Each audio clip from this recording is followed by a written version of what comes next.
তো আমরা আমাদের এটা it's our constitutional right, nobody can vanish it. If someone try to vanish it, they will be given good lesson, that's it. এবং আপনারা এখানে দেখতে পাচ্ছেন, এখানে যারা আসছে মূলত ম্যাক্সিমাম হচ্ছে পাবলিক ইউনিভার্সিটি ব্যাকগ্রাউন্ডে, এবং এই নিয়োগটা কতটা স্বচ্ছ হয়েছে সেটার একটা নগদ প্রমাণ হচ্ছে আপনার এবারে যে শিক্ষক নিয়োগটা হয়েছে সেটা হচ্ছে 93% হচ্ছে মেধাবী কোটার মাধ্যমে হয়েছে এবং 7% শুধু হচ্ছে কোটার মাধ্যমে হয়েছে। এবং আমাদের যেই মানে 5:1 অর্থাৎ 5 জন ভাইবা দিয়েছে, তার মধ্যে হচ্ছে একজন সেখান থেকে বাছাই করা হয়েছে। এর আগে আমরা দেখেছি যে 3 জনের মাধ্যমে একজন, তার মানে সেটা চিরুনি তল্লাশির মাধ্যমে কিন্তু ভাইবা থেকে শুরু করে পরবর্তী যে প্রসেসগুলো সবগুলো কিন্তু ধাপে ধাপে সম্পূর্ণভাবে তৈরি করেছে।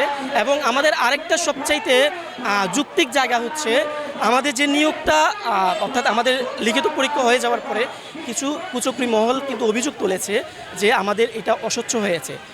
তার পরিপ্রেক্ষিতে অন্তর্বর্তীকালীন সরকার আমলে গোয়েন্দার রিপোর্ট মানে গোয়েন্দা কমিটি গঠন করে এবং তথ্য অধিদপ্তর থেকে কমিটি গঠন করে সেখান থেকে হচ্ছে কিন্তু রিপোর্ট প্রদান করেছে। এবং রিপোর্টে বলা হয়েছে যে যে অভিযোগটি নিয়ে আসছে সেটা টোটালি ভিত্তিহীন এবং এটার কোনো বাস্তবতা নেই। তো আমরা এই যে এত কিছু এত দেখা গেছে হচ্ছে কি তথ্য উপাত্ত এত যুক্তিকতা থাকার পরেও কেন আমরা দেখা গেছে হচ্ছে কি আমরা বাড়িতে বসে থাকবো? আমরা তো এখন ক্লাসে থাকার কথা। আমরা চাই শিক্ষামন্ত্রী এবং গভর্নমেন্টের প্রত্যেক স্টেক হোল্ডার এই ব্যাপারে একটা আমাদেরকে অফিসিয়াল স্টেটমেন্ট জানাক, এবং সেই পর্যন্ত আমরা এই রাজপথে আছি, আমরা এখান থেকে যাচ্ছি না। আমরা আসলে খুবই শান্তিপ্রিয় আন্দোলন করতে এখানে এসেছি। আমরা এখানে সবাই শিক্ষক, আমাদের ন্যূনতম কাটিসি আছে। আমরা জানি যে আমাদের কারণে সরকারের কোনো বা হচ্ছে রাষ্ট্রীয় ব্যবস্থা কোনো ক্ষতি যাতে না হয়, দ্যাটস আমরা শান্তিপ্রিয় আন্দোলন করতেছি। তবে আমরা নিয়োগপত্র হাতে না নিয়ে এখান থেকে আমরা যাচ্ছি না, এইটুকু আমরা শিওর। পরবর্তীতে কর্মসূচি আমরা আপনাদেরকে জানিয়ে দিব। আমাদের যে যুক্তিকতা কেন এত লেট হচ্ছে, কেন এত কালক্ষেপণ, আমরা নিয়োগপত্র চাই এবং আমাদের হচ্ছে ডকুমেন্টস আছে, সব কিছু আছে।